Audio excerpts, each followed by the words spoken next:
اس جگہ پر 10 ذی الحج کو جو لوگ 9 ذی الحج سے لے کے 13 ذی الحج تک جو لوگ یہ عمل کرتے ہیں اس کو حج کہتے ہیں. صحیح. ٹھیک ہے. ٹھیک ہے. اب آپ دیکھیں کہ اس کی اہمیت میں نے جیسے بتائی کہ یہ ارکان اسلام میں سے ایک رکن ہے, اور جیسے اب آپ نے بات کہی ہے کہ جیسے اچھا اہمیت کے ساتھ ساتھ فضیلت بھی جی فضیلت تو یہ ہے. اب آپ دیکھیے فضیلت یہ ہے کہ سرکار دو عالم صلی اللہ علیہ وسلم نے فرمایا, اب آپ غور سے ذرا بات سنیے گا کہ سرکار دو عالم صلی اللہ علیہ وسلم نے فرمایا کہ جو شخص حج کرنے جائے اور اس کی زبان سے اور اس کے ہاتھ سے دوسرا مسلمان محفوظ رہے, یہ کنڈیشن ہے. ٹھیک ہے. یعنی اللہ کے رسول نے 2 کنڈیشنیں لگائیں. ٹھیک ہے. کہ جو شخص حج کرنے جائے, یعنی ظاہر ہے اس نے محنت کی ہے, پیسہ بھی خرچ کیا ہے, ٹائم بھی صرف کیا ہے, وہاں اب تو اتنی صعوبتیں اور مصیبتیں نہیں ہیں لیکن ہرڈلز نہیں, لیکن اس کے باوجود آج بھی حج کرنا ایک بڑا مشکل ٹاسک ہے. آج بھی بالکل ہے. جیسے ہماری خوراکیں, جیسی ہماری صحت ہیں, اس کے اعتبار سے آج بھی مشکل ہے. لیکن اب وہ اس صعوبتوں کو برداشت کرتا ہے, ان مشکلات کو برداشت کرتا ہے, ہجوم کو, وہ سارا کچھ چھوڑ کے اپنے کاروبار کو, اپنے بال بچوں کو چھوڑ کر وہ جاتا ہے. تو سرکار دو عالم سے فرمایا کہ وہ ان تکالیف کے اوپر صبر کرتا ہے اور اس کی زبان سے اور اس کے ہاتھ سے دوسرا مسلمان محفوظ رہتا ہے, تو پھر وہ ایسے ہو جاتا ہے جیسے وہ اپنے ماں کے پیٹ سے ابھی پیدا ہوا, اس کے سارے گناہ معاف کر دیے جاتے ہیں. صحیح. لیکن کنڈیشن کیا ہے, یعنی جتنی وہاں پہ مصیبت, دوسرا مسلمان اس کی زبان سے اور اس کے ہاتھ سے محفوظ رہے. آپ نے اس کو تنگ نہیں کرنا. آپ ہجوم میں جا رہے ہیں, بھیڑ میں جا رہے ہیں, آپ کے ساتھ دیگر لوگ بھی ہیں, دیگر اقوام کے لوگ, مختلف زبانیں بولنے والے ہیں, مختلف کلچر کے لوگ موجود ہیں, تو ظاہر ہے آپ کو ان سے کسی نہ کسی قسم کی تکلیف ہو سکتی ہے, پریشانی ہو سکتی ہے, آپ کو وہ چیزیں اس کی کئی پسند نہیں آ سکتی, لیکن اس کے باوجود آپ نے اس بات کو برا نہیں منانا, بلکہ آپ نے خاموشی کے ساتھ ان چیزوں کو برداشت کرنا ہے, بیئر کرنا ہے. تو پھر اللہ تعالیٰ کے رسول نے فرمایا آپ ایسے پاک ہو جائیں گے جیسے آپ نے کوئی گناہ کیا ہی نہیں. ٹھیک ہے. آپ ماں کے پیٹ سے ابھی پیدا ہوئے ہیں. اس کے ساتھ ساتھ یعنی اہمیت یہ ہے حج کی کہ سرکار دو عالم صلی اللہ علیہ وسلم نے فرمایا کہ اگر آپ کو کسی جابر سلطان نے, جابر بادشاہ نے نہ روکا ہو, جیسے مثال کے طور پہ اگر کوئی بندہ ایسی جگہ پہ رہتا ہے جو دارالکفر ہے, جیسے انڈیا ہے, جیسے جو ہے دیگر ممالک ہیں جہاں پر اسلامی حکومت نہیں ہے, اگر ایسے ملک میں وہ رہتا ہے اور اس کو جابر حکمران منع نہیں کرتا کہ آپ حج کرنے جائیں, اس کو کوئی کسی نے روکا نہیں, اور وہ صاحب استطاعت ہے دونوں حوالوں سے, فزیکلی بھی اور ویلتھی بھی, دولت کے حوالے سے بھی, اس کے بعد پیسے بھی موجود ہیں, اور اس کے پاس یہ فزیکلی اس کی ہیلتھ بھی ایسی ہے کہ وہ حج کر سکتا ہے. ٹھیک ہے. تو آقا علیہ السلام نے فرمایا اس کو کسی جابر حکمران نے نہ روکا ہو اور وہ صاحب استطاعت ہو, اس کے پاس مینٹلی, اس کے پاس فزیکلی, اس کے پاس ویلتھی دولت بھی موجود ہو, اس کے باوجود وہ حج کرنے نہ جائے, تو آقا علیہ السلام نے فرمایا پھر وہ یہودی مرے یا نصرانی, اس کا اسلام سے کوئی تعلق نہیں. یعنی اتنی کنڈیشنل, اتنی سخت بات آقا علیہ السلام نے فرمائی کہ پھر وہ یہودیوں میں سے ہو سکتا ہے, وہ عیسائیوں میں سے ہو سکتا ہے, وہ مسلمان کا یہ شیوا نہیں ہے کہ وہ یہ عمل نہ کرے. یعنی اس کی جیب بھی اجازت دیتی ہو, اس کی صحت بھی اجازت دیتی ہو, اور اس کا ذہن پھر نہ آئے. پھر وہ بغیر میرے پاس ٹائم نہیں ہے, میں کاروبار میں جو ہے مشغول ہوں, میں اپنی ڈیوٹی کر رہا ہوں, بس مجھے اور بڑے کام ہیں, تو وہ اس طرح اس کو لنگر آن کرتا کرتا, طویل کرتا کرتا کرتا وہ اس دنیا سے چلا جائے, اور وہ اس کے اوپر حج فرض تھا, اس نے حج نہ کیا, تو سرکار دو عالم سے فرمایا پھر وہ یہودی مرے یا نصرانی, ہمارا اس سے کوئی تعلق نہیں. بڑی سخت بات ہے. اور اس میں جو میں نے دوسری بات یہ کہنا چاہتا ہوں کہ آقا علیہ السلام سے پوچھا, جب یہ حضور سے بات ہوئی تو حضور صلی اللہ علیہ وسلم سے پوچھا کہ یا رسول اللہ صلی اللہ علیہ وسلم کیا حج زندگی میں ایک مرتبہ فرض ہے؟ اب صحابہ نے تو اپنے مطابق دیکھا نا, ان کو تو یہ اتنا علم نہیں تھا کہ امریکہ جیسا ملک بھی ہوگا, آسٹریلیا جیسا ملک بھی ہوگا, رشیا بھی ہوگا, یورپ, افریقہ اور جنوبی امریکہ, کہاں کہاں تک اتنی جدت آئی, اور اتنی دنیا جو ہے وہ پھیل جائے گی, اور اتنی دنیا تک چلی جائے گی, اور اسلام وہاں تک پھیل جائے گا. تو انہوں نے کہا کہ یا رسول اللہ, یعنی ان کو تو ایسے تھا نا مکہ سے اٹھنا ہے, مکہ کے اندر انہوں نے مناسک ادا کر کے انہوں نے حج مکمل کر لینا ہے. ان کو کیا پتا ہے کہ ایک بندہ آسٹریلیا سے چلے گا, امریکہ سے, پتہ نہیں دنیا کے ایک کونے سے, مشرق سے مغرب, شرق غرب سے چلے گا اور وہ پھر حج کرے گا. تو حضور صلی اللہ علیہ وسلم نے فرمایا ہاں حج ایک مرتبہ ہی فرض ہے. تو اس صحابی نے دوبارہ سوال کیا کہ یا رسول اللہ صلی اللہ علیہ وسلم کیا حج واقعی ایک مرتبہ فرض ہے؟ آقا علیہ السلام نے فرمایا ہاں ایک مرتبہ ہی فرض ہے. اس صحابی نے پھر سوال کیا, کیونکہ ان کے ذہن میں یہی بات ہے جو میں نے بتائی کہ یہ کون سا اتنا مشکل کام ہے, یہاں پہ موجود ہے بندہ حج کر لیتا ہے. لیکن حضور صلی اللہ علیہ وسلم کیونکہ آپ دیکھ رہے ہیں قیامت تک کے واقعات کو دیکھ رہے ہیں، میرا امتی کہاں کہاں ہوگا اور اس کو کتنی کتنی مشکلوں کا سامنا کرنا پڑے گا حج کرنے کے لیے، تو آقا علیہ السلام نے فرمایا ہاں ایک مرتبہ فرض ہے۔ جب اس صحابی نے تیسری مرتبہ پوچھا نا تو سرکار دو عالم صلی اللہ علیہ وسلم جلال میں آ گئے، آپ غصے میں آئے، اور آقا علیہ السلام نے فرمایا تم بنی اسرائیل کی طرح زیادہ سوالات نہ کیا کرو، کیونکہ پچھلی قومیں زیادہ سوالات کرنے سے اپنے آپ کو ہلاک کر بیٹھی ہیں، جیسا کہ موسیٰ علیہ السلام کی قوم تھی، ان کو موسیٰ علیہ السلام بنی اسرائیل کی قوم کو یہ کہا تھا کہ سورہ بقرہ جو نازل ہوئی ہے تو سورہ بقرہ کے اندر یہ واقعہ لکھا ہوا ہے، ان کو صرف یہ کہا تھا کہ آپ جناب ایک بچڑا جو ہے وہ ذبح کر دیں۔ اب وہ جان کے پوچھتے رہے کہ آپ اللہ سے یہ پوچھیں کہ بچڑا کس رنگ کا ہونا چاہیے، کتنی عمر کا ہونا چاہیے، کس سائز کا ہونا چاہیے، ٹھیک ہے، کیسا ہونا چاہیے، کیسا دکھنا چاہیے، تو جتنا وہ پوچھتے گئے اتنا وہ کنڈیشنلائز ہوتا گیا کہ بچڑے کا یہ رنگ ہونا چاہیے، بچڑے کی یہ عمر ہونی چاہیے، تو اتنی وہ پریشانیاں ان کے اوپر آتی گئیں، سوال سے سوال۔ اس لیے آقا علیہ السلام نے فرمایا اگر میں کہہ دیتا کہ حج ہر سال فرض ہے تو اللہ ہر سال فرض کر دیتا، اللہ، کیونکہ اتھارٹی سرکار دو عالم صلی اللہ علیہ وسلم کی ہے۔ اگر آپ کہہ دیتے آپ کا اختیار ہے، اگر آپ فرما دیتے کہ ہر سال حج فرض ہے تو پھر ہر مسلمان پر ہر سال فرض ہو جاتا تو یہ کتنا ہی شاک ہوتا مسلمانوں کے لیے، کتنا ہی بیئربل ہوتا۔ تو سرکار دو عالم صلی اللہ علیہ وسلم نے فرمایا کہ مجھ سے اتنے سوالات مت کیا کرو۔ تو ہم جس طرح حج کے بارے میں بتا چکے ہیں اس کی اہمیت اور فضیلت، جی بالکل، اب ہمارا جو نیکسٹ بات بنتی ہے وہ یہ اچھا یہ بتائیے ڈاکٹر صاحب کہ بہت سے لوگ یہ پورے سال میں کچھ اپنی چیزیں جو ہیں اس بارے میں پلاننگ کر لیتے ہیں، لائف کے بارے میں بھی، حج اور عمرے کے حوالے سے بھی، شادی بیاہ کے حوالے سے بھی۔ آج چونکہ ہم حج کے حوالے سے بات کر رہے ہیں تو میرا آپ سے یہ سوال ہے کہ ہم لوگ اکثر اوقات یہ پلان کر لیتے ہیں کہ اس سال ہم حج ادا کرنے جائیں گے پوری فیملی، یا میں جو بھی ایک سلسلہ ہوتا ہے، اس سال ہم عمرہ ادا کرنے جائیں گے۔ اب جس نے یہ نیت کر لی اور یہ سوچ لیا کہ حج کا ٹائم جب آئے گا تو ہم حج ادا کرنے کے لیے جائیں گے، اب صورتحال ایسی ہو گئی کہ حج ادا کرنے نہیں جا پا رہے، وہ کیا کریں؟ اس میں یہ ہے کہ پہلی بات تو یہ کہ جو عمرہ کرنا ہے نا وہ تو سنت ہے، وہ تو ہم پر فرض نہیں ہے، وہ تو سرکار دو عالم کی سنت ہے، جو ادا کر لے ٹھیک ہے، جو نہ کر سکے کوئی حرج نہیں ہے، اس سے قیامت والے دن اس کے بارے میں سوال نہیں ہوگا عمرے کے بارے میں۔ اب حج کے بارے میں جو بات ہے، کیونکہ حج میں نے بتایا کہ ارکان اسلام میں سے ہے اور وہ فرض ہے، فرض عین ہے، اور وہ ہر صاحب استطاعت کے اوپر فرض ہے، بالکل۔ تو اب جس طرح آپ نے کہا کہ ہر بندہ پلاننگ کرتا ہے کہ اس سال میں حج پہ جاؤں گا یا اگلے سال حج کرنے جاؤں گا، تو جس طرح کی ابھی کنڈیشنیں ہو چکی ہیں، تو اس سے پہلے بھی کئی مرتبہ جب ہماری مسلمانوں کی آپس کی چپکلش اور اسی طرح کا خلفشار اور ڈکلائن اور آپس میں ایک دوسرے کے بارے میں الزامات اور جیسے حکومتیں کرتی ہیں، اس طرح کئی مرتبہ بارہا مرتبہ ایسے معاملات تاریخ اسلام میں ہو چکے ہیں، اور ان کی وجہ سے حج جو ہے وہ کئی مرتبہ معطل ہو چکا ہے، ٹھیک ہے، یعنی کنڈیشنیں ایسی ہیں کہ مکہ کے بارڈر کے اوپر فوجیں کھڑی ہیں، دوسری طرف سے فوجیں کھڑی ہیں، یا بعض اوقات جیسے تاتاری آئے تھے تو ان کی فوجیں کھڑی ہیں تو ان کے ساتھ لڑائیاں ہو رہی ہیں، تو لوگوں کو یہ اویلیبلٹی نہیں تھی کہ شہر مکہ کے اندر اتنا امن ہو کہ لوگ آرام سے حج ادا کر سکے، تو اس لیے کئی مرتبہ حج جو ہے وہ معطل ہو چکا ہے۔ اب جیسے معطل ہوا، جیسے اب لوگ پلاننگ کرتے ہیں، اس کے اندر یہ ہے کہ آپ کو اس کی نیت کرنے کا ثواب مل گیا، لیکن اس کا یہ ہرگز مطلب نہیں ہے کہ وہ آپ کا رکن ادا ہو گیا، ایسا نہیں ہے۔ جب آپ کو موقع ملے گا، اللہ تعالیٰ آپ کی زندگی رکھے اور آپ کو موقع ملے تو آپ حج کرنے جائیں گے، وہ فرض ختم نہیں ہوا کہ اس سال نہیں آپ کر سکے تو وہ معطل ہو گیا تو اب آپ اگلے سال آپ کے لیے ختم ہو گیا، جی میں نے تو پچھلے سال ادا کیا تھا اور اب میرے اوپر تو وہ تو مجھے جانے دیا یہ نہیں گیا، لہٰذا اب میرے اوپر سے یہ فرض ختم ہو گیا، ایسا نہیں ہے۔ وہ حج جو ہے وہ لنگر ہوا ہے، وہ پینڈنگ ہوا ہے، وہ معطل ہوا ہے، لیکن وہ آپ کے اوپر سے ختم نہیں ہوا، وہ آپ کے اوپر ابھی بھی فرض ہے، ایک مرتبہ آپ کو اوپر ضرور فرض ہے کہ آپ نے جانا ہے، لیکن جیسے اب یہ کنڈیشنیں جیسی ہو چکی ہیں، اب اس کے اندر ذرا آپ بات کو غور سے سنیے اس حوالے سے، وہ یہ کہ سرکار دو عالم صلی اللہ علیہ وسلم نے یہ جو ہمیں پلرز بتائے ہیں، اب ہم ان کے اوپر تو غور کرتے ہیں کہ نماز ہے، روزہ ہے، حج ہے، زکوٰۃ ہے، یہ پلرز ہیں، ان پلرز کے اوپر جو بلڈنگ کھڑی ہے وہ کیا ہے؟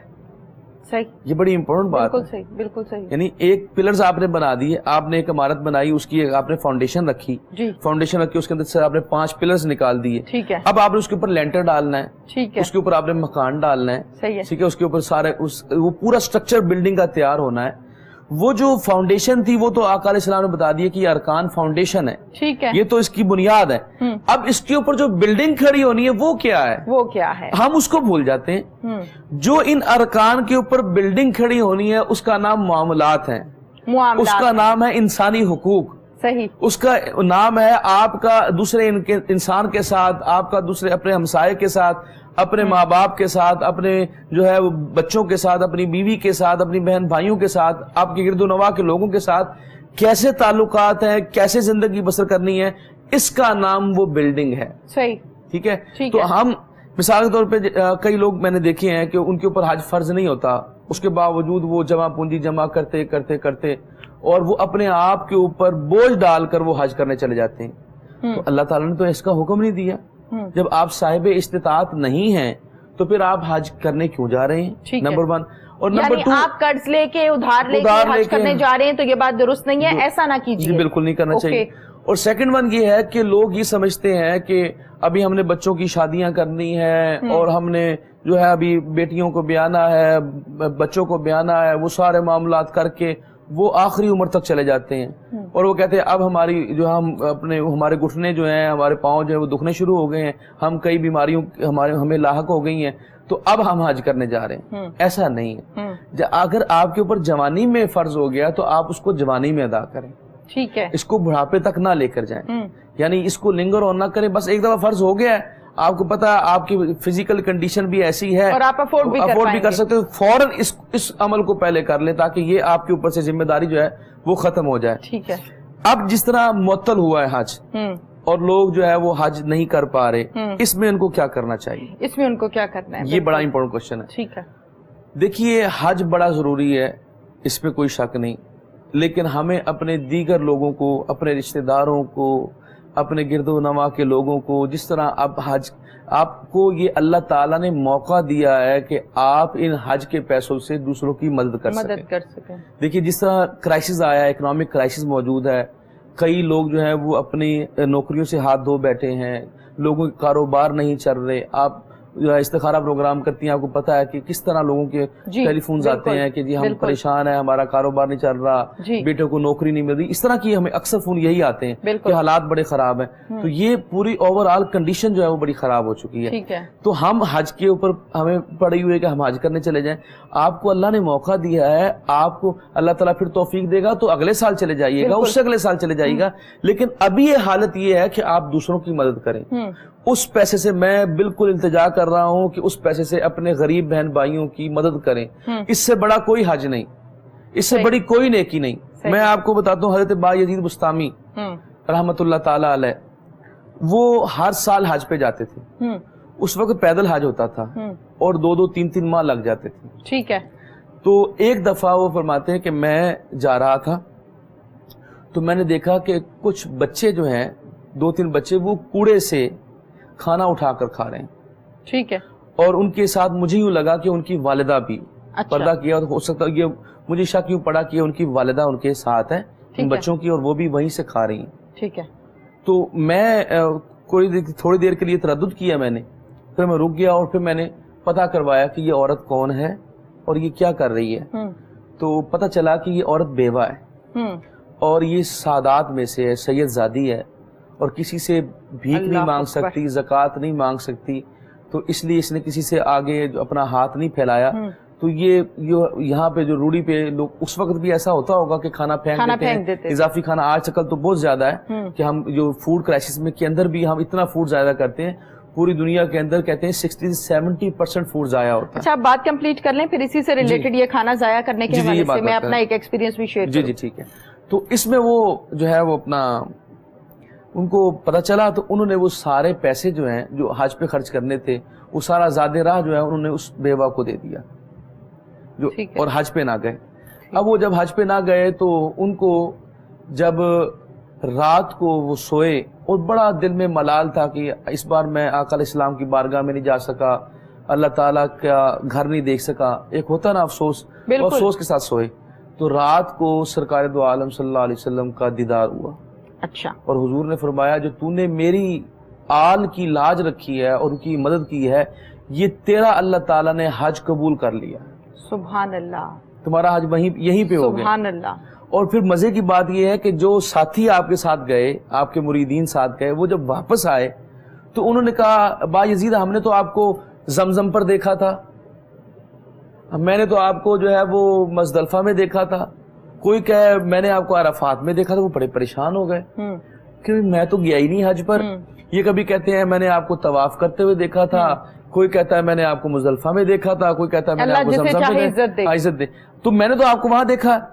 بڑے حیران ہوئے کہ یار میں تو گیا ہی نہیں حج پر, یہ کیسا معاملہ ہے. تو آقا علیہ السلام خواب میں آ کر بتاتے ہیں کہ اے با یزید بستامی, اللہ نے تیری شکل کا ایک فرشتہ مقرر کر دیا جو تیری جگہ پہ حج کر رہا تھا, اور وہ اب نہیں, وہ قیامت تک کرتا رہے گا. اللہ اکبر, اللہ کتنا بڑا اجر. اب اس سے پتہ چلے کہ انسانی حقوق کتنے بلند ہیں حج کرنے سے. اور جو آپ نے, جو میں نے کنڈیشن بتائی تھی آقا علیہ السلام کی, وہ بھی یہ کہ آپ کے ہاتھ سے دوسرا مسلمان بھائی آپ کی زبان سے محفوظ رہے, تب آپ کا حج قبول ہوگا. صحیح. یہ نہیں کہ آپ لوگوں کا مال غصب کر کے, لوگوں کو دھوکہ دے کے, حرام مال کما کر, لوگوں کے مالوں کے اوپر قبضہ کر کے, لوگوں کو ادھار نہیں دے رہے, لوگوں کا قرضہ نہیں اتار رہے.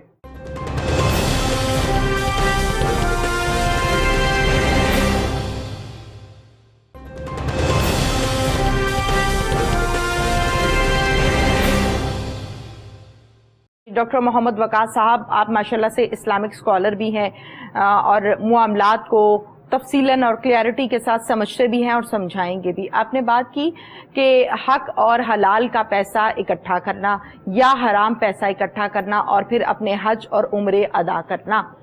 یہ بتائیے کہ اگر ہم حق اور حرام کی, حلال اور حرام کی بات کریں تو یہ بڑی لمبی ڈیبیٹ ہے کہ حلال رزق کون سا ہے اور حرام رزق کون سا ہے, اور ایسے کئی پروگرامز گزر جائیں گے لیکن ہم کسی نقطے پہ نہیں پہنچ پائیں گے. اگر pure Islamic point of view سے ہم نوٹ کریں, بہت سے ایسے لوگ حج کرنے جاتے ہیں, عمرہ کرنے جاتے ہیں, جن کی روزی اسلامک پوائنٹ آف ویو سے حلال نہیں ہوتی. ٹھیک ہے, انہوں نے پیسہ تو اکٹھا کر لیا, اب حلال کیا یا حرام یہ اللہ کا معاملہ ہے یا ان کا معاملہ ہے, لیکن اللہ تعالیٰ ان کو پھر بھی اپنے گھر آنے کی اجازت دے رہے ہیں. تو وہ یہاں سے سفر کر کے جہاز میں جا کے پہنچتے ہیں نا وہاں پہ, اور اللہ کے گھر میں پہنچ جاتے ہیں, چاہے وہ عمرہ ہے یا وہ حج ہے. تو اس معاملے کو آپ کیسے بیان کریں گے؟ یعنی وہ جو کما رہا ہے, جو کچھ بھی کر رہا ہے, وہ ایک حساب کتاب تو ہو گئی, پھر بھی اللہ نے اس کو موقع دیا کہ تم آ جاؤ میرے گھر. بہت بڑی بات ہے. جی, اس میں دیکھیں سب سے بڑی بات تو یہ ہے, جس طرح آپ نے کہا نا کہ اسلامک پوائنٹ آف ویو سے جو ہماری روزی کا یا حلال اور حرام کا, اس میں تو 2-3 باتیں میں عرض کرنا چاہتا ہوں. پہلی بات تو یہ کہ مختصر یہ کہ جو سرکار دو عالم صلی اللہ علیہ وسلم نے جو ہمیں کنڈیشنیں بتائی ہیں نا حلال رزق کی, ان کے اوپر ہمیں کوشش کرنی چاہیے. ٹھیک ہے. اور جہاں شریعت آپ کو بیان کرتی ہے اور آپ مجبور ہو جاتے ہیں تو وہاں پر شریعت معطل ہو جاتی ہے, وہاں پہ آپ بری ذمہ ہو جاتے ہیں. مثال کے طور پر آپ کے پاس اگر روزی, جیسے سرکار دو عالم, اس مثال سے آپ کو سمجھ میں آ جائے گی. سرکار دو عالم صلی اللہ علیہ وسلم نے فرمایا کہ قرب قیامت لوگ سود سے بچیں گے, سود سے بچیں گے, لیکن ان کے اوپر پھر بھی گرد و غبار پڑ جائے گا.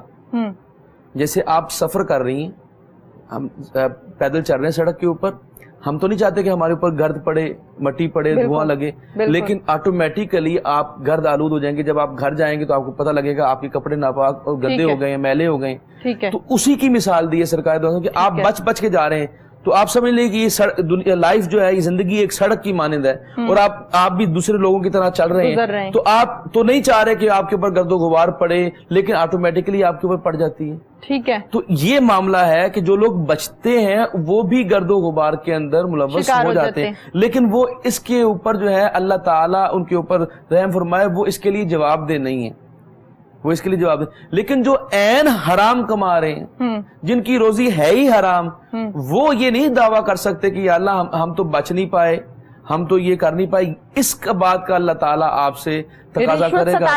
رشوت ستانی آ جاتی ہے, سود خوری آ جاتی ہے.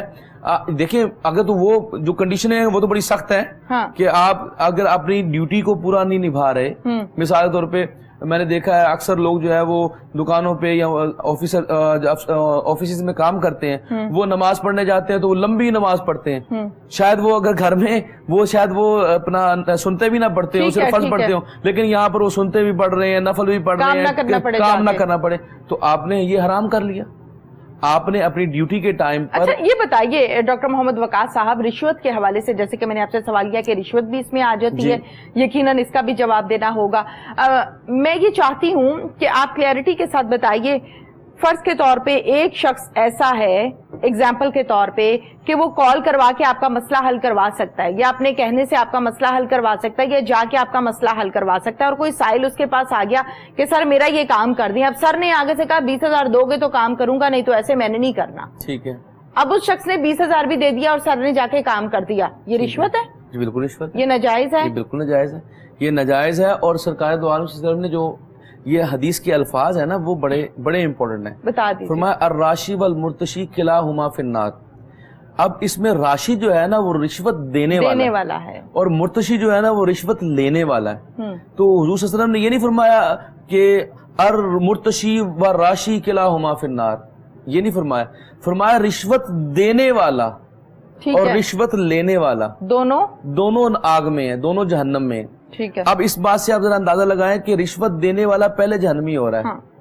اگر وہ رشوت نہ دیتا، ٹھیک ہے، اگر وہ رشوت نہ دیتا تو وہ رشوت نہ لیتا۔ اب یہ بھی بتائیے کہ اگر ایسے طریقے سے اکٹھا کیا ہو مال اور پھر ہر سال حج اور عمرہ ادا کیا جائے تو اس حوالے سے کیا کہیں؟ وہ میاں محمد بخش کا شعر ہے، وہ کہتے ہیں کہ تم پہ ایک بڑا جو ہے نا وہ کڑوا پھل ہوتا ہے، کہتے تمہیں کبھی خربوزے نہ ہوندے تو ہمیں مکے توڑ لے جائیے، یعنی اگر آپ جو تمہ ہے وہ بہت ہی کڑوا ہوتا ہے، اگر اس کی شکل خربوزے جیسی ہوتی ہے، وہ کہتے ہیں اگر آپ کعبے بھی لے جاؤ گے نا، مکہ میں بھی لے جاؤ گے تو وہ خربوزہ نہیں بنے گا، وہ کڑوے کا کڑوا ہی رہے گا، وہ کبھی میٹھا نہیں ہو سکتا، تو یعنی اس کی فطرت گندی ہے، اس کا مال حرام کا ہے، تو وہ اس کے کعبے جانے سے اس کو کوئی فرق نہیں پڑے گا۔ ایسے بہت سارے لوگوں کو میں جانتا ہوں جو مکہ، جیسے میں نے آپ کو مثال حضرت باعزید بستامی کی دی، ایک اور مثال بھی میں آپ کو دینا چاہتا ہوں کہ وہ اگر وہ کبھی خانہ کعبہ نہیں گئے، کبھی عمرے پہ نہیں گئی، لیکن وہ اللہ کی بارگاہ میں بڑے مقبول ہیں۔ نہیں یہ بتائیے نا کہ ایسے مال سے کیا گیا حج اور عمرہ قابل قبول ہے؟ بالکل قبول نہیں ہے، بلکہ الٹا گناہ ہے، الٹا گناہ میں آپ ملوث ہو رہے ہیں۔ یعنی جب آپ کو اس بات کا پتہ چل گیا نا کہ یہ مال حرام ہے، ٹھیک ہے نا، یعنی یہ گناہ پر گناہ ہے کہ ایک آپ نے حرام کمایا، پھر آپ جب جا رہے ہیں تو آپ اس کو حرام نہیں سمجھ رہے، آپ اس کو عین حلال سمجھ کے جا رہے ہیں، ٹھیک ہے، یعنی یہ کتنی خطرناک بات ہے۔ ایک بندہ نماز نہیں پڑھتا، مثال کے طور پر وہ گناہگار ہے، نماز نہیں پڑھ رہا، سستی کرتا ہے، لیکن جب بھی اس سے بات کرو کہتا ہے یار میں غلطی پہ ہوں، مجھے نماز پڑھنی چاہیے، اللہ تعالیٰ مجھے معاف کرے، میں نے روزہ نہیں رکھا، اللہ تعالیٰ مجھے معاف کرے، میں یہ کوشش کروں گا، میں روزہ رکھوں گا، میں کوشش کرتا ہوں کہ میں اچھے اعمال کروں، مجھ سے غلطی ہوگی، مجھ سے بدخلقی ہوگی، میں اس کی مدد چاہتا ہوں، میں نے کسی کے ساتھ لڑائی کر لی، جھگڑا کر دیا، لیکن وہ ڈرتا ہے کہ یار مجھ سے غلطی ہو گئی، اللہ تعالیٰ مجھے معاف کرے۔ ایک یہ عالم ہے، اس میں تو کوئی گنجائش ہے معافی کی، لیکن ایک بندہ جو گناہ کرتا ہے اور اس کو گناہ نہیں سمجھتا، دیدہ دلیری سے کرتا ہے، اس کو گناہ نہیں سمجھتا، اس کو الٹا ثواب سمجھتا ہے، تو ایسے بندے کا تو زیادہ اللہ کی بارگاہ میں وہ بڑا مجرم ہے کہ وہ گناہ کو گناہ ہی نہیں سمجھ رہا۔ اچھا یہ بتائیے ڈاکٹر صاحب کہ ہم یہ سنتے آئے ہیں اور بڑے یہ سمجھاتے آئے ہیں کہ اپنی ماں کو سارا دن آپ جب کام کاج کر کے گھروں کو جاتے ہیں، جاب والے جاب سے، بزنس والے بزنس سے، اپنی والدہ کو یا اپنے والد کو، اس میں ذرا میری کریکشن کر دیں کہ جب ان کو مسکرا کے دیکھتے ہیں تو ان کو حج جتنا ثواب ملتا ہے، کریکشن ذرا کر دیں۔ والد صاحب بھی ہیں اس میں یا صرف والد ہیں؟ جو الفاظ آئے ہیں نا وہ تو والد کے لیے آئے ہیں، اچھا والد کے لیے آئے ایک حدیث میں، ٹھیک ہے، جس میں آقا علیہ السلام نے فرمایا کہ تم نے اگر والد کی طرف دیکھا تمہیں ایک حج مبرور کا ثواب، حج مقبول کا ثواب، یعنی آپ دیکھیں کہاں آپ، یعنی قبول حج، کہاں آپ جا رہے ہیں، صحبتیں برداشت کر رہے ہیں، پیسے لگا رہے ہیں، ٹائم دے رہے ہیں، اور پھر پتہ نہیں کہ آپ کا حج قبول ہوا کہ نہیں ہوا، لیکن اگر آپ نے والد کو مسکرا کر دیکھ لیا تو آپ کو حج مقبول کا ثواب ہو جائے گا۔ تو سرکار دو عالم سے پوچھا اگر 2 مرتبہ دیکھیں، فرمایا 2 حجوں کا، فرمایا اگر 3 مرتبہ دیکھیں، فرمایا 3 حجوں کا، فرمایا اگر کوئی 100 مرتبہ دیکھے تو اللہ تعالیٰ کے رسول نے فرمایا اللہ کے ہاں ثواب کی، نیکیوں کی کوئی کمی نہیں ہے، اللہ کے خزانے میں کوئی کمی نہیں ہے. اگر کوئی 100 مرتبہ بھی دیکھے گا تو ان کو 100 حجوں کا ثواب ملے گا. 1-2 منٹ میں آپ کتنا ثواب کما رہے ہیں. اور پھر اس میں دوسری حدیث کے اندر والدین کا ذکر ہے, اس میں والدہ بھی آ گئی, اور ایک حدیث میں صرف والد کا ذکر ہے. کیوں نہ آپ گھر جائیں تو دونوں کو دیکھ لیں, دونوں کو دیکھ لیں. صبح اٹھیں, سب سے پہلے اپنی والدہ کی یا والد کی زیارت کریں, پھر اپنے کام پر جائیں. آپ کو سب سے پہلے تو حج کا ثواب وہیں پہ مل جائے گا. ماشاءاللہ. کتنی کیوں نہ ہم ڈیلی کا معمول بنا کے ایک نیکی تو کر لیں, اٹھتے ساتھ جو 1 منٹ میں ہو جاتی ہے. اچھا یہ بتائیے, اس سے پہلے بھی حج بہت مرتبہ معطل ہوا, اس ٹائم مسلمانوں کا کیا رد عمل تھا؟ دیکھیں, جو ظاہر ہے وہ انٹرنیٹ کا یا اس طرح سوشل میڈیا کا یا میڈیا کا دور تو نہیں تھا, لیکن ہمیں تک خبریں صرف کتابوں کی حد تک ہی ملتی ہیں, اور وہ بڑی ریئر ہوتی ہیں, بڑی تھوڑی ہوتی ہیں. تو اس کے اندر تو یہی بتایا گیا ہے کہ بعض اوقات جو ہے وہ یہ اس طرح, دیکھیں ابھی جو حج معطل ہوا ہے نا, وہ حج ٹوٹلی طور پہ بین نہیں ہوا, یہ بڑی امپورٹنٹ بات ہے.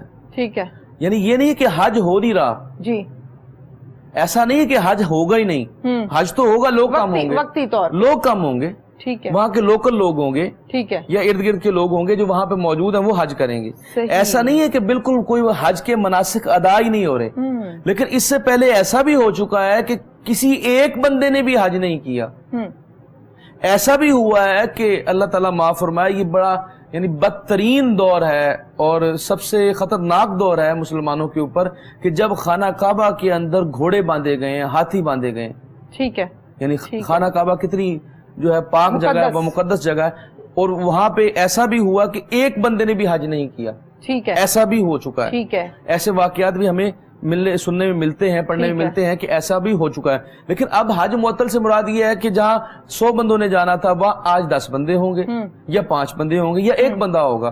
تو لیکن حج ہوگا ضرور, معطل نہیں ہوا, حج سسپینڈ نہیں ہوا, ٹوٹلی طور پہ بین نہیں ہوا. اس سے پہلے ایسا ہو چکا ہے کہ ٹوٹلی طور پہ کوئی بندہ ہی نہیں تھا, کیونکہ ایسے حالات ہے کہ خانہ کعبہ کے ارد گرد یا مکہ کے ارد گرد جو ہے وہ فوجیں کھڑی ہیں, لڑائیاں ہو رہی ہیں, جھگڑے ہو رہے ہیں, تو پھر حج ہو نہیں سکتا, جانور باندھ دیے گئے. تو یہ اس طرح کے معاملات کی ہمیں رپورٹنگ جو ہے وہ ہم نے کتابوں میں پڑھی ہے کہ اس طرح کے معاملات ہوئے. اب جب دیکھیے نا, جیسے سرکار دو عالم سے فرمایا, آپ کو کسی جابر حکمران نے نہ روک رکھا ہو, ٹھیک ہے, تو اس سے مراد یہ کہ اگر فوج کھڑی ہے اور آپ حج نہیں کر پا رہے, تو پھر تو آپ کو قصور نہیں ہے, آپ کا قصور تو نہیں ہے. تو یہ اس میں تو وہ ساری باتیں شامل ہو گئی کہ آپ نے تو آپ کی. اچھا, یہاں پر 2-3 سوال ایسے ہیں جو میں یہ چاہتی ہوں کہ آپ سے کروں, اور میرا یہ ذاتی ایکسپیرینس بھی ہے. آپ نے گفتگو کے دوران جیسے کہ کہا کہ کھانا ضائع کرتے ہیں لوگ, جتنا کھا لیا جو بچ گیا, بجائے اس کے کہ وہ کسی کو طریقے سے دے دیا جائے, اس کو اٹھا کے کوڑے میں پھینک دیتے ہیں. جی ایسے ڈاکٹر صاحب, اللہ نے موقع دیا اور میں بھی عمرہ کرنے گئی, تو میں نے وہاں پر یہ چیز دیکھی, بلکہ یہ چیز میں نے پاکستان میں نہیں دیکھی, یہ چیز میں نے وہاں پر زیادہ دیکھی کہ کھانا بہت زیادہ ضائع کیا جاتا ہے, پورے کا پورا باکس ضائع کر دیا جاتا ہے. اور یہ اسپیشلٹی میں نے خصوصی طور پہ مکہ کی دیکھی ہے کہ جب آپ کھانا خریدنے جاتے ہیں تو اتنے پیسوں میں پاکستان میں آپ کو بڑا معمولی سا, بڑا کم مقدار میں کھانا ملتا ہے, وہاں سے آپ کو اچھا خاصا کھانا زیادہ ملتا ہے. جتنا آپ نے کھانا ہے اتنا آپ کھا لیتے ہیں, باقی اٹھا کے بجائے اس کے کہ کسی کو دے دیا جائے, وہاں پہ اس بات کو معیوب بھی نہیں سمجھا جاتا کہ وہ باسکٹ میں ڈال دیتے ہیں, باسکٹ میں ڈالتے ہیں, اور پورے پورے سفرہ جو ہے اٹھا کے, پورے دسترخوان جو ہے وہ اٹھا کے سمندر برد کر دی جاتے ہیں. بالکل بالکل. اور وہ یعنی ایک المیہ ہے. دیکھیں نا, آپ سرکار دو عالم صلی اللہ علیہ وسلم نے, یہ تو ویسے تو عربیوں سے محبت کرنا, عربی زبان سے محبت کرنا, یہ ہمارے ایمان کا حصہ ہے جی, کہ ظاہر سرکار دو عالم صلی اللہ علیہ وسلم حضور نے فرمایا کہ 3 وجوہات سے آپ عربوں سے یا عربی سے محبت کریں, کیونکہ میں عربی ہوں, قرآن عربی میں اترا ہے, ٹھیک ہے, اور جنتیوں کی زبان عربی ہے. جب ہم جنت میں جائیں گے تو ہماری آٹومیٹک زبان عربی ہو جائے گی, وہاں پہ ہم اپنی لوکل زبان آ بھی جائے گی, آٹومیٹکلی ہم عربی بولیں گے. تو اس لیے عربیوں سے محبت کرنی چاہیے. لیکن جو ان کے یہ معاملات ہیں, ان کے اوپر تنقید کرنے میں احتراماً ان کے ساتھ جو ہے وہ اپنا جو احتجاج ریکارڈ کرانے میں کوئی حرج نہیں ہے. ٹھیک ہے, کہ یہ سارے معاملات ہیں. تو حضور صلی اللہ علیہ وسلم نے یہ بکریاں چرانے والے جب قرب قیامت بڑی بڑی بلڈنگیں بنائیں گے تو یہ قیامت کے قریب کے واقعات ان میں سے ہوگا. اب آپ دیکھیں کہ عربوں کے اندر بڑی بڑی بلڈنگیں بنانے کا رواج ہے. مکہ ٹاور دیکھ لیں آپ, برج الخلیفہ دیکھ لیں, برج العرب دیکھ لیں, یہ بڑے بڑے ٹاور اس وقت بھی دنیا میں سب سے بڑی بلڈنگیں یہیں پر ہیں. تو یہ بڑی بڑی آقا علیہ السلام نے فرمایا بڑی بڑی عمارتیں بنانے پہ فخر کریں گے. ٹھیک ہے, اور اس وقت کوئی سوچ نہیں سکتا تھا, جی اس وقت کوئی سوچ نہیں سکتا تھا کہ یہاں پہ بلڈنگیں بنیں گی. اور اتنی بڑی بلڈنگ, یعنی یورپ کتنی ترقی کر گیا ہے, امریکہ دیکھ لیں, رشیا دیکھ لیں, آسٹریلیا دیکھ لیں, اس کے باوجود بڑی بلڈنگوں کا رواج جو ہے وہ آپ کو عرب کے اندر, مڈل ایسٹ کے اندر نظر آتا ہے. تو یہ سارے معاملات جو ہے آقا علیہ السلام نے فرمایا تھا کہ پھر جب, اور یہ اللہ کا طریقہ کار ہے کہ جو اللہ تعالیٰ کے احکامات پر عمل کرتا ہے, جو محنت کرتا ہے, اللہ تعالیٰ اس کو اس کا اجر دیتا ہے. اچھا یہ بتائیے ڈاکٹر محمد وقاص صاحب, جیسے کہ صورتحال اس قسم کی ہو گئی کہ یہاں سے لوگ اب حج ادا کرنے نہیں جا رہے, اسی طرح سے پلاننگ لوگوں نے عمرے کی بھی کی ہوتی ہے, حج کی بھی کی ہوتی ہے. ایک عمرہ آپ نے جا کر ادا کر دیا, اب ثواب زیادہ لینے کے لیے اکثر اوقات ہم پاکستانیوں کی طرف سے یا اور لوگوں کی طرف سے جب لوگ جاتے ہیں, کتنی دور سے جا رہے ہیں, چلو 2-3 تو کر کے آئیں گے ان دنوں میں. ایک آپ نے ادا کر دیا اور دوسرے کے حوالے سے کچھ شرائط رکھی گئی ہیں, اس کے فاصلے کے حوالے سے شرائط رکھی گئی ہیں, مسجد عائشہ میں جا کے نوافل ادا کر کے آپ احرام باندھ کے آتے ہیں, وہ شرائط رکھی گئی ہیں. دوسرے عمرے کے لیے فاصلہ طے کر کے کچھ لوگ آ گئے ہیں, مسجد عائشہ میں نوافل ادا کر کے نیت باندھ کے احرام باندھ کے آ گئے ہیں, آگے ان کو مکہ کے اندر نہیں جانے دیا جا رہا پابندی کی وجہ سے. تو اس کا ایک جو ادا کرنا ہوتا ہے کہ جی یہ کام آپ نے نہیں کیا تو اب اس کا آپ کو یہ ادا کرنا پڑے گا, تو وہ کیا اس شخص کو ادا کرنا ہے, کیا اس کے شخص کے ذمہ گناہ آتا ہے؟ جی, جو جس کو آپ دم کہتے ہیں نا, جی دم کہتے ہیں, اس میں یہ ہے کہ پہلی بات تو یہ کہ عمرے کے بارے میں یہ ہے, پہلے بتا چکا کہ یہ سنت ہے. ٹھیک ہے, وہ تو آپ کو پہلی دفعہ ہی روک دیا, تو اس میں بھی آپ جو ہے اگر آپ فرض کریں, ابھی بہت زیادہ میرا جو ہے وہ دوست بھی گیا ہوا تھا, تو جب لاک ڈاؤن ہوا تو وہ وہیں پہ تھا, تو اس بیچارے کے ساتھ یہ مسئلہ ہوا کہ وہ 4-5 دن احرام کے اندر بیٹھے رہے. ٹھیک ہے, پھر وہاں پہ مفتیان کرام نے فتویٰ دیا کہ آپ احرام کھول لیں, کہ آپ کو جانے نہیں دے رہے, تو ایسا تو نہیں ہو سکتا کہ اب آپ یہاں پہ بیٹھے رہیں. تو انہوں نے یہ کہا کہ آپ اپنی طرف سے ایک دم دے دیجئے, کیونکہ آپ کے احرام آپ نے باندھ دیے تو آپ کے اوپر احرام کی کنڈیشنیں لگ گئی ہیں. ٹھیک ہے, تو اگر مناسب تو یہی ہے عمل کہ آپ دم دیں گے, لیکن اس دم کا بھی بڑا شرائط بڑی سخت قسم کی ہے کہ خود جانا ہے, خود ڈھونڈنا ہے. ہاں وہ خود ڈھونڈنا ہے, یہ تو شرائط. لیکن آپ اس میں یہ بھی ہے کہ انہوں نے پھر فیسلٹی دی کہ آپ اتنے پیسے جمع کرا دیں, تو ہم آپ کی طرف سے جتنے بھی وہاں پہ عمرہ کرنے زائرین آئے تھے سب کی طرف سے پیسے جمع کرا کے گورنمنٹ نے جو ہے وہ ان کی طرف سے جو ہے وہ دم ادا کر دیا. ایسا ہو سکتا ہے, لیکن اگر اب تو وہ معاملات نہیں ہے, لیکن اس وقت حکومت ایسے نہیں تھی, تو لوگ پرسنلی یہ دم کی ادائیگی کرتے تھے. ایک تو یہ بات ہوگی. دوسری بات یہ ہے کہ عمرہ پہ جائیں تو عمرے کے بعد جو سب سے زیادہ ثواب ہے وہ طواف کرنے کا ہے. ٹھیک ہے, اتنا آپ دیکھیں عمرے کا اتنا ثواب نہیں ہے جتنا طواف کرنے کا ثواب ہے.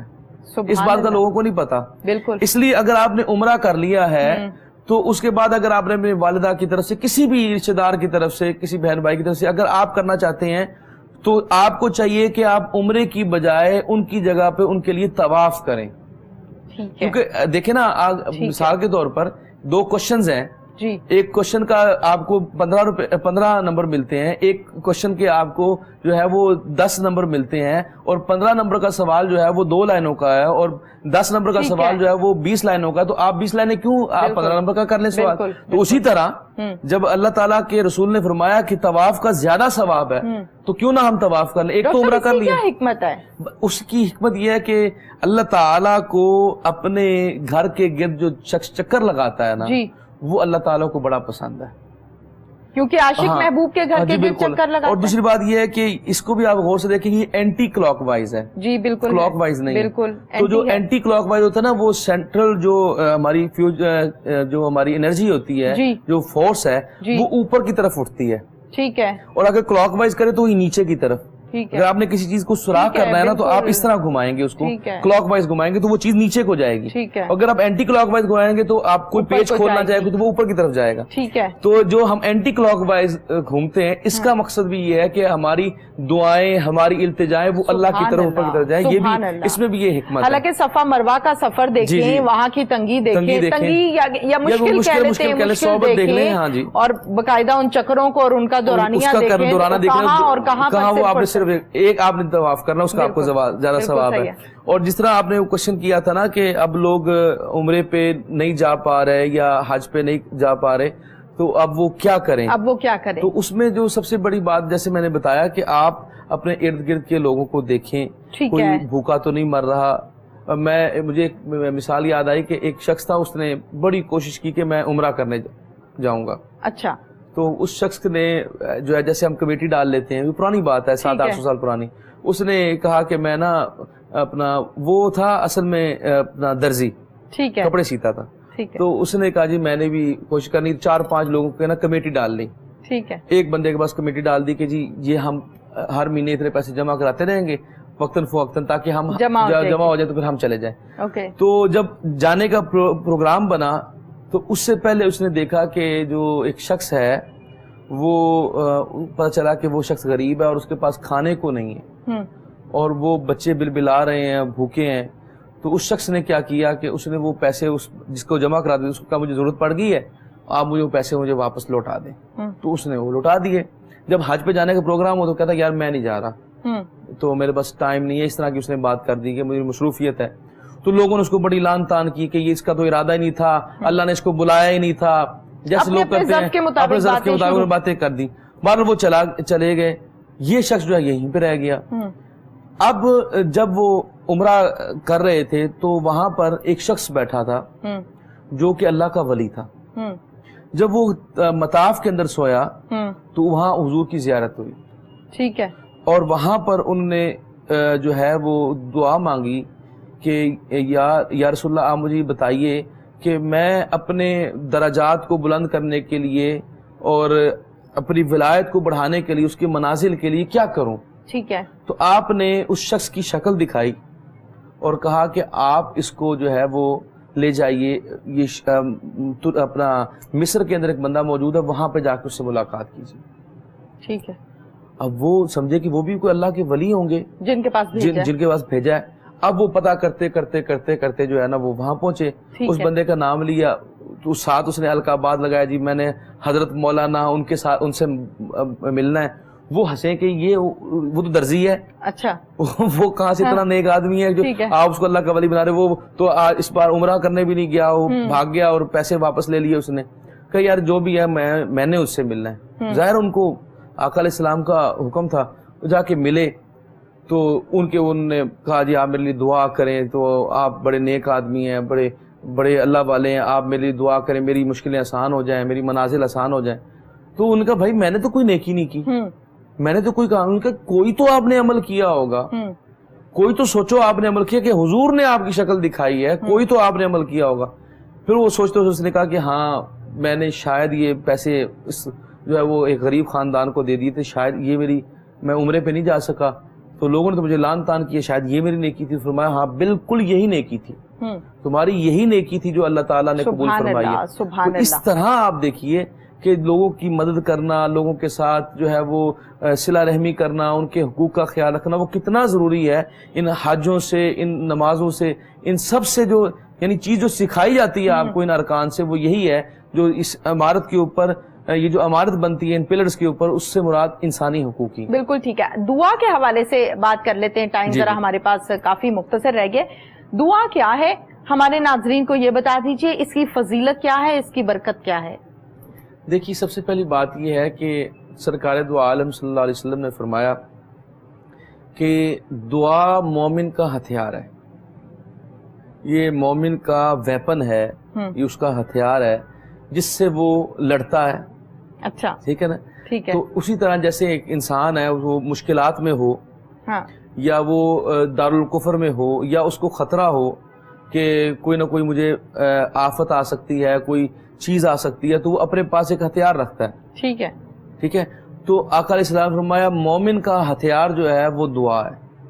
ٹھیک ہے. ہر وقت اس کو کوئی مشکل آئے، کوئی پریشانی آئے، فوراً سے دعا کرے. ٹھیک ہے. آپ کے پاس دیکھیں نا، اکثر لوگ، میں نے استخارہ پروگرام میں بھی کئی مرتبہ کہا ہے کہ جتنا بھی ہم استخارہ کرتے ہیں، یہ جتنے معاملات ہیں، یہ تو ایک موٹیویٹ کرنے کے لیے، اس کو ابھارنے کے لیے، اسٹیمولیٹ کرنے کے لیے. ٹھیک ہے. اصل چیز جو ہے نا وہ دعا ہی ہے. صحیح. اصل چیز جو ہے وہ آپ دعا کریں گے. اب دیکھیں میں نے جتنا بھی پڑھا ہے یا سنا ہے بزرگوں سے، وہ سب لوگ نا اب اللہ کے ولیوں کے پاس چلے جائیں، اللہ کے ولیوں کی کتابیں پڑھ لیں، وہ سب سے زیادہ انسسٹ کرتے ہیں کہ آپ دعا مانگیں. ٹھیک ہے. یعنی آپ دیکھیں نا کوئی اللہ کے ولی کے پاس چلا جائے تو وہ ان کو اگر کہے کہ جی مجھے یہ پرابلم ہے یا کوئی مسئلہ ہے تو وہ سب سے پہلے کیا کہتے ہیں؟ دعا مانگو. ٹھیک ہے. وہ کہتے ہیں یہ سارا اختیار جو ہے نا وہ اللہ کے پاس ہے. صحیح ہے. ہم تو صرف دعا کر سکتے ہیں، لیکن دعا کے ساتھ جو ہمیں پر لگا لینے چاہیے وہ حضور کی ذات پر درود ہے. حضور کے وسیلے سے دعا مانگیں گے تو اللہ تعالیٰ اس کو ضرور قبول کرے گا. تو اللہ تعالیٰ اپنے بندوں کی اتنی حیا فرماتا ہے کہ ان کی دعاؤں کو رد نہیں فرماتا. اور اس میں ایک بڑی امپورٹنٹ بات وہ یہ ہے کہ اللہ تعالیٰ اپنے نبیوں کی دعا کو کبھی رد نہیں فرماتا. یہ اللہ کا اصول ہے کہ اگر نبی نے دعا مانگ لی ہے نا، دعا مانگ لی، ایک خواہش ہے اور ایک دعا ہے، اگر نبی نے دعا مانگ لی ہے نا تو پھر اللہ تعالیٰ اس دعا کو رد نہیں فرماتا. یہ نہیں کہ فرما نہیں سکتا، ٹھیک ہے، بلکہ اس کا یہ قانون ہے کہ وہ نہیں فرماتا. ٹھیک ہے. اور اگر کسی دعا سے منع کرنا ہو، اللہ نے کوئی کام نہ کرنا ہو تو نبی کو پہلے وحی کے ذریعے آگاہ فرما دیتا ہے. صحیح. کہ یہ آپ نے دعا نہیں مانگنی، یہ میں نے قبول نہیں کرنی. ٹھیک ہے. جیسے حضرت یہ شخص تھا، منافق تھا، رئیس المنافقین اس کو کہتے ہیں، اس کا نام تھا عبداللہ بن ابی.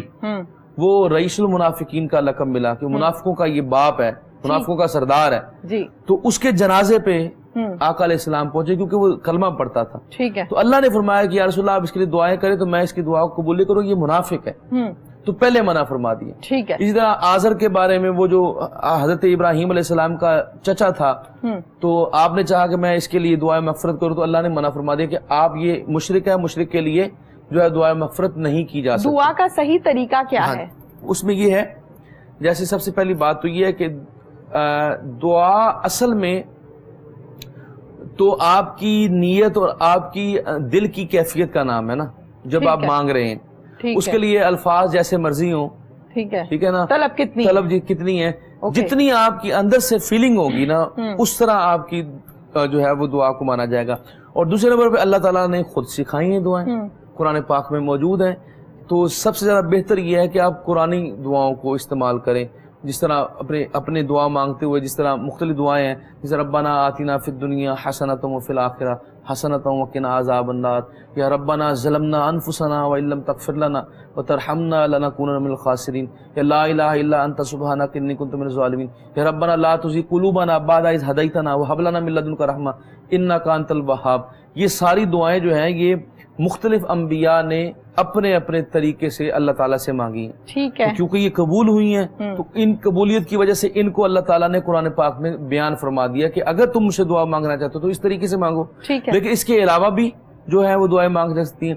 اسی لیے جب دعا مانگتے ہیں تو ایک تو ہم ان قرآنی دعاؤں کو استعمال کرتے ہیں، ان کا جو ہے سب سے زیادہ ذکر کرتے ہیں، اور اس کے ساتھ ساتھ ہم آقا علیہ السلام پر پہلے بھی درود پڑھتے ہیں اور اس کے بعد بھی درود پڑھتے ہیں. ٹھیک ہے. دونوں طرف درود لگا دیں تاکہ اللہ تعالیٰ ہماری دعاؤں کو قبول فرما لے. اب اس میں جو آخری بات وہ یہ ہے کہ دعا کے الفاظ کرتے ہوئے اس کے اندر ڈپریشن یا اس کے اندر نا امیدی نہیں ہونی چاہیے. ٹھیک ہے. بلکہ بڑے مصمم ارادے کے ساتھ، بڑے استقلال کے ساتھ، ڈٹرمینیشن سے دعا مانگنی چاہیے کہ یا اللہ قبول فرما لے، یا اللہ قبول فرما لے. آقا علیہ السلام نے فرمایا کہ جب تم دعا مانگتے ہو نا تو وہ دعا رد نہیں ہوتی. ٹھیک ہے. اس کے کچھ نہ کچھ احوال بدل جاتے ہیں. یا تو اللہ تعالیٰ کے حضور نے فرمایا اس کے 3 عمل ہوتے ہیں، یعنی بے فائدہ نہیں ہے دعا. ٹھیک ہے. یا تو آپ کی وہ دعا اس طرح قبول ہو جاتی ہے کہ جیسے آپ نے دعا مانگی ہے ویسے قبول ہو گئی، ایز اٹ از آپ کا وہ معاملہ حل ہو گیا. ٹھیک. دوسرے نمبر پہ اگر آپ نے دعا مانگی اور وہ قبول نہ ہوئی تو اللہ جانتا ہے کہ آپ کے لیے بہتر کیا ہے، تو اللہ تعالیٰ اس دعا کے ذریعے آپ کے لیے جو بہتر تھی وہ آپ کو عطا کر دے گا. ٹھیک ہے. مثال آپ ایک چیز مانگ رہے تھے، اللہ سے طلب کر رہے تھے، وہ آپ کے لیے بہتر نہیں تھی، تو جو چیز بہتر تھی اللہ نے وہ آپ کو عطا کر دی.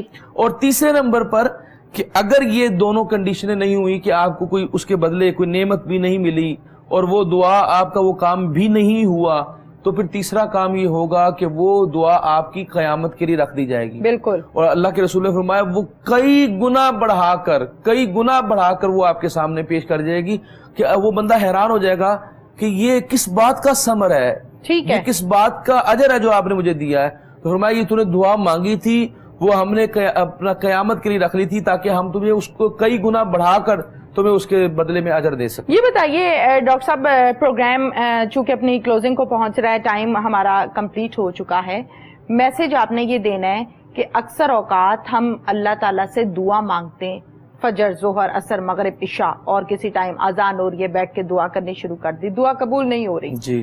پھر وہی دعا جب ہم ریپیٹ کرتے رہتے ہیں 4-5 مرتبہ یا 6 مرتبہ، تو ہم کہتے ہیں ہماری تو دعا ہی قبول نہیں ہو رہی، نا امیدی سی آ جاتی. پھر کیا کرنا چاہیے یہ بتائیے. دیکھیں سب سے پہلی بات تو یہ ہے کہ اللہ تعالیٰ کی بارگاہ سے نا امیدی تو بالکل کفر ہے نا، وہ تو ہونا نہیں چاہیے. لیکن بعض اوقات ہوتا ہے بندہ ڈپریشن میں چلا جاتا ہے، انگزائٹی ہوتی ہے، بندہ پریشان ہوتا ہے، اضطراب میں ہوتا ہے کہ اپنا ہمیں جو ہے وہ ہماری دعاؤں کو اللہ تعالیٰ قبول نہیں فرما رہا. اس میں جو سب سے بہترین بات یہ ہے کہ آپ اللہ سے امید رکھیں. یہ لائف بڑی چھوٹی ہے، وہ اپنے سے نیچے دیکھیں. جیسے شیخ سعدی فرماتے ہیں نا کہ میں اتنا بڑا امام ہوں، اتنی میں نے کتابیں لکھی، اتنے میں نے اپنا لوگ میرے شاگرد ہوئے، تو میں نے دیکھا کہ میرے پاؤں میں جوتی نہیں ہے. تو میں نے دل میں میرے شکوہ سا آیا کہ یا اللہ دیکھو میں اتنا بڑا عالم ہوں، امام مسجد بھی ہوں، اور میں نماز پڑھائی میرے پاس جوتا نہیں ہے. لیکن جیسے آپ باہر نکلے تو آپ نے مسجد کے گیٹ پہ دیکھا کہ ایک شخص موجود ہے جس کے پاؤں ہی نہیں ہیں. تو انہوں نے کہا کہ اللہ کا شکر ہے یا اللہ آپ نے مجھے پاؤں تو دیے.